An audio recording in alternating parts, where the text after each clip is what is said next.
Welcome to social दुनिया। नमस्कार दोस्तों, कैसे हैं आप सब।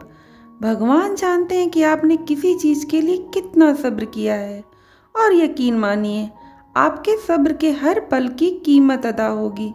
भगवान पर विश्वास रखिए। भगवान पर विश्वास की एक सच्ची कहानी आपको सुनाती हूँ। एक प्रसिद्ध कैंसर स्पेशलिस्ट थे, नाम था डॉक्टर मार्क। एक बार किसी सम्मेलन में भाग लेने के लिए किसी दूसरे शहर जा रहे थे। वहां उनको उनकी नई मेडिकल रिसर्च के महान कार्य के लिए पुरस्कृत किया जाना था। वे बड़े उत्साहित थे, वह जल्दी जल्दी वहां पहुंचना चाहते थे।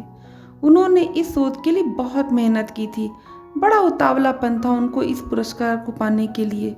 जहाज उड़ने के लगभग 2 घंटे बाद उनके जहाज में तकनीकी खराबी आ गई, जिस कारण उनके हवाई जहाज को आपातकालीन लैंडिंग करनी पड़ी। डॉक्टर मार्क को लगा कि वे अपने सम्मेलन में सही समय पर नहीं पहुंच पाएंगे, इसलिए उन्होंने स्थानीय कर्मचारियों से रास्ता पता किया और एक टैक्सी कर ली सम्मेलन वाले शहर में जाने के लिए।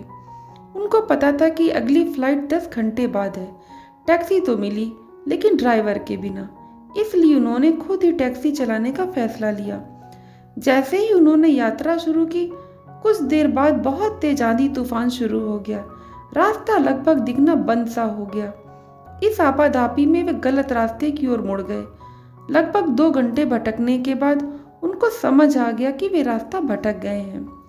थक तो वह गए ही थे, भूख भी उन्हें बहुत जोर की लग रही थी। इस सुनसान सड़क पर भोजन की तलाश में वे गाड़ी इधर उधर चलाने लगे। कुछ दूर पर उनको एक झोपड़ी दिखाई दी। झोपड़ी के बिल्कुल नजदीक उन्होंने अपनी गाड़ी रोकी। परेशान से होकर गाड़ी से उतरे और उस छोटे से घर का दरवाजा खटखटाया।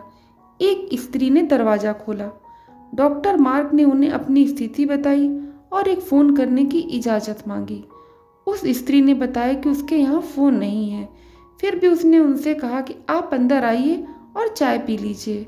मौसम थोड़ा ठीक हो जाने पर आगे चले जाना। भूखे, भीगे और थके हुए डॉक्टर ने तुरंत हामी भर दी। उस औरत ने उन्हें बिठाया, बड़े सम्मान के साथ चाय दी और कुछ खाने को दिया। साथ ही उन्होंने कहा, आइए खाने से पहले भगवान से प्रार्थना करें और उनका धन्यवाद करें।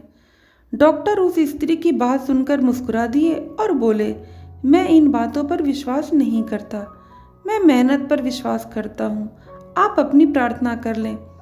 टेबल से चाय की चुस्कियाँ लेते हुए डॉक्टर उस स्त्री को देखने लगे, जो अपने छोटे से बच्चे के साथ प्रार्थना कर रही थी।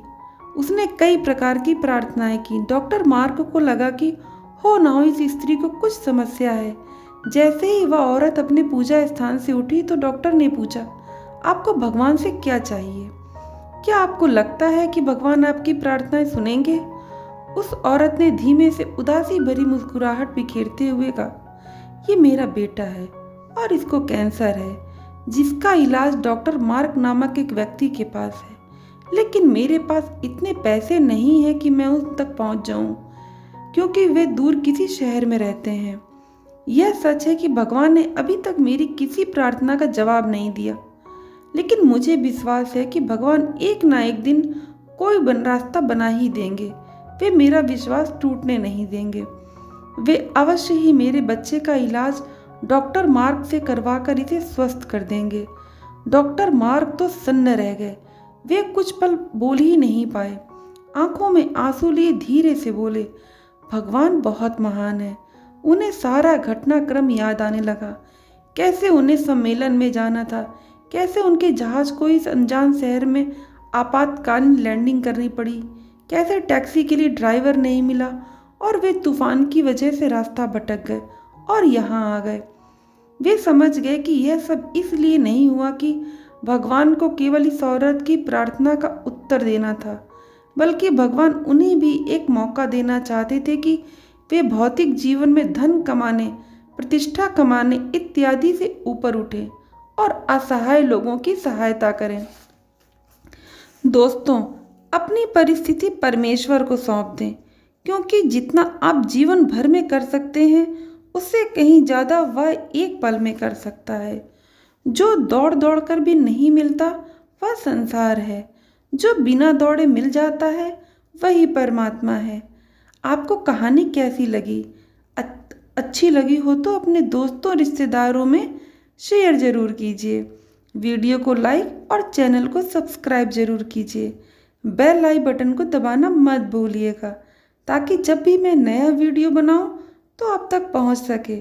खुश रहिए, प्रसन्न रहिए और अपना ख्याल रखिए। फिर मिलूंगी। Good bye.